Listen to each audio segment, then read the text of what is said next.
Bapak, Ibu, Saudara-saudari, adik-adik, para sahabat Yesus di Paroki Santo Yosef Medari dan di Stasi Santo Thomas Yegan, dan juga para sahabat Yesus dimanapun Anda berada. Bagaimana kabarnya? Salam sehat, semangat selalu.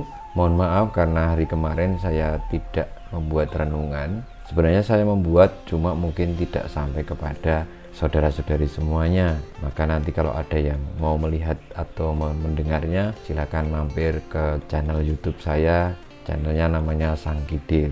Marilah kita belajar ilmu sejati kembali pada hari Rabu tanggal 3 Maret tahun 2021, hari biasa pekan 2 Prapaskah. Kita mengawali belajar ilmu sejati kita dengan berdoa dalam nama Bapa, Putra, dan Roh Kudus. Amin. Allah Bapa pemelihara alam semesta, peliharalah umat-Mu dan ajarilah kami berbuat baik.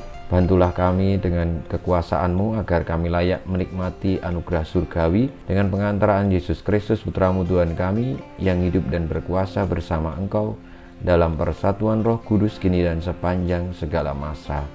Amin. Para sahabat Yesus yang terkasih, kita akan belajar ilmu sejati dari Injil Yesus Kristus menurut Matius bab 20 ayat 17 sampai dengan 28.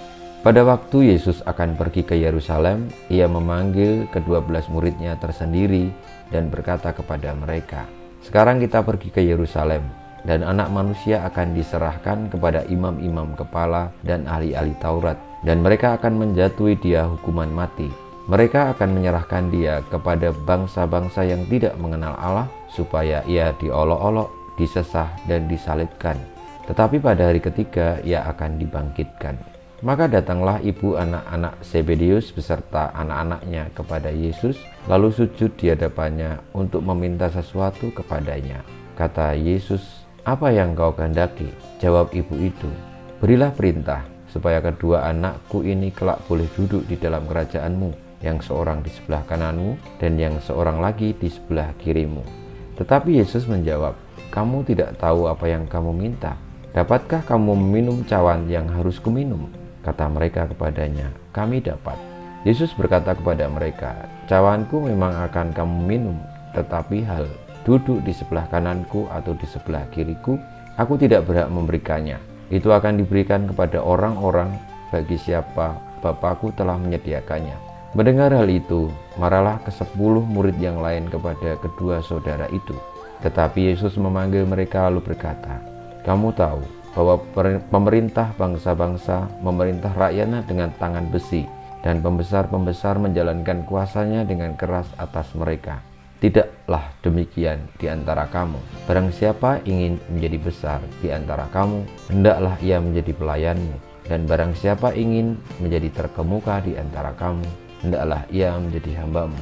Sama seperti Anak Manusia, ia datang bukan untuk dilayani, melainkan untuk melayani, dan untuk memberikan nyawanya menjadi tebusan bagi banyak orang." Demikianlah Injil Tuhan kita, terpujilah Kristus.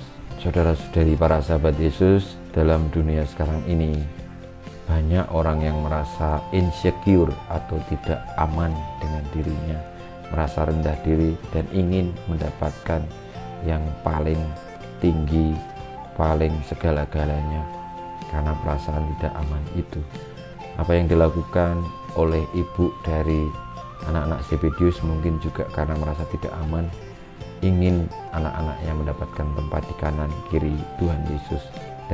Tapi Tuhan Yesus dengan jelas mengatakan bahwa Anak Manusia datang bukan untuk dilayani tetapi untuk melayani. Dan barang siapa ingin menjadi besar, hendaknya ia jadi pelayanmu. Semoga kita semua memiliki hati seperti itu, sehingga tidak usah kita merasa tidak aman, tetapi percaya bahwa dengan tulus hati kita menjadi pelayan, memberi diri bagi yang lain, kita boleh untuk menjadi bagian dari Anak Manusia yang datang hanya untuk menyelamatkan umatnya demi kebaikan sesama. Kita mohon berkat Tuhan, kemuliaan kepada Bapa dan Putra dan Roh Kudus, seperti pada permulaan, sekarang, selalu, dan sepanjang segala abad. Amin. Ya Yesus, jadikanlah hati kami seperti hati-Mu.